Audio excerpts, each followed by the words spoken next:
And good evening, everyone. Welcome to another edition of WTOC The News Now. This is a multi-digital platform broadcast bringing you up to date on some of the bigger stories we've been working on this Thursday, as well as getting you up to date on some of the stuff that's coming up tonight on The News at 11. Special thanks to those of you who are watching on our website, WTOC.com, and the WTOC News app. Let's get started. A brand new civil lawsuit's just been filed in Liberty County.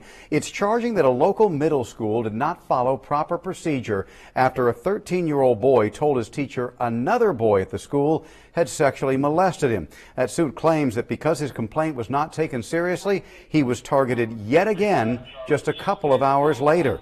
If this is true, and what happened to this young man in fact happened, then it looks like procedures, pretty much every procedure at the school and every statute in the state was broken as it relates to sexual assaults in schools. Take a look.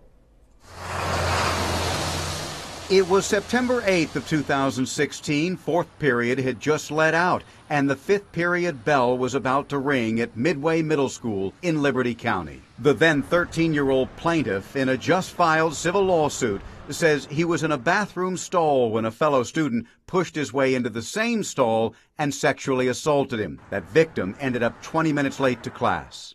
He was late to class, and his teacher asked him why he was late to class, and he told the teacher what had happened in the bathroom. At that point, the teacher had legal obligation to report that and to take steps to protect my client. The lawsuit claims the teacher said nothing. Even the school policy, required reading for every staff member, makes that point very clear. Under behavioral problems that require an immediate referral to the office, threats of violence directed toward a teacher, staff member, or a student. The victim's mom remembers well the conversation she had with that fifth period teacher. We had gotten a call that night, it was probably about 8-something p.m., from the teacher saying that, my son was skipping class. And I'm like, my son doesn't skip class. I've never gotten a call like that before. The call got more pointed as it continued. He came to tell you, and your response was, another student will only go as far as you'll allow them to. That was her response. And I'm like, are you serious? So you just made it seem like it was my son's fault for being touched.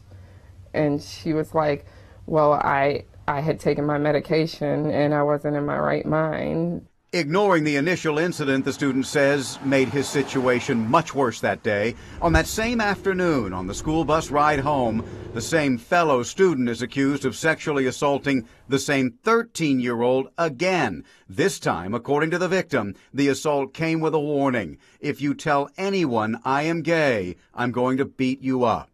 The next day, the mom showed up at the school, reported the two incidents to the principal. Police were called. Counseling was offered to the victim. Then the family says nothing. The police report I received is nothing more than a couple of fully redacted pages. The school district, now aware of the family's intent, told me the district has been notified of a potential lawsuit regarding this issue. Therefore, we will be unable to provide any information at this time. Was the teacher reprimanded for her refusal to report the boy's claims of sexual assault? The school won't say. Was the student accused of the two sexual assaults reprimanded? No one will say. The family insists their son suffered severe and permanent psychological, emotional, and physical injuries, shame, humiliation, and the inability to lead a normal life.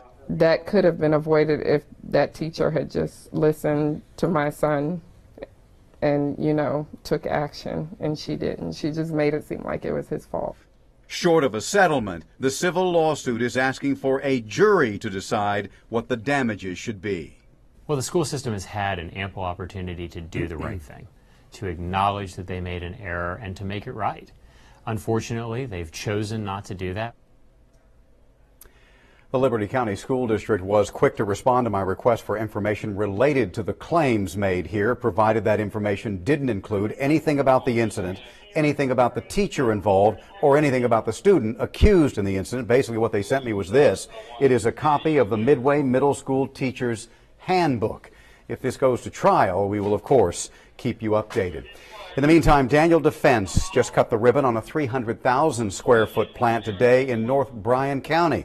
Take a look. The building serves as a manufacturing and office side of the business. It allows the company to coordinate its plant in Ridgeland, consolidate, I should say, its plant in Ridgeland and another in Bryan County. They also have some much needed space that they were outgrowing in the other two places. The company's founder and Georgia's governor excited about this new facility. We have all of our employees in one place, so we're able now to, rather than send emails back to talk about solving a problem, we can put people in a room and solve a problem today. As you know, they had a facility over in South Carolina, and I told them it was just a whole lot better weather on this side of the Savannah River, and that they ought to come back to the state of Georgia, and they did that, and we are very appreciative of that. Weather issues aside, of course, the Daniels saying that this new plant allows them plenty of room for future growth. The goal, they say, is to triple their revenue in this new building in the next few years. The Beaufort County Sheriff's Office working with the U.S. military today to get guns off the street. In fact, dozens took their weapons to certain locations today and turned them in. And during this Amnesty Day, they faced no criminal charges. Our Crystal Howard has more details on that. Yeah, and things like guns, ammo, and explosives are just some of the things that people can come and drop off. And this is their first time in about 3 or 4 years having an Amnesty Day. Captain Scott Johnson with the Beaufort County Sheriff's Office told me today that 2010 was the last time they did an Amnesty Day. Weapons, a lot of pistols, shotguns, rifles. We've had some black powder, a lot of ammunition that they're turning in. So people are turning in weapons and ammo that they don't want anymore, but Johnson also told me they have received a few weapons that probably shouldn't even be on the streets. If they are in possession of something they're not supposed to have, they can be criminally charged, okay? So that's why this event allows them, if they have an illegal item, that they can bring it in at no penalty to them. Okay, we ask no questions, we take it, and then we destroy it safely. And many people wonder where the weapons and ammunition go. Well, the weapons go into evidence, and then some of them are destroyed, whereas others go into police equipment. There is no money exchange. We don't sell the weapons. All the other items, whether it be black powder and firearms and that type of thing, will be disposed of in proper way.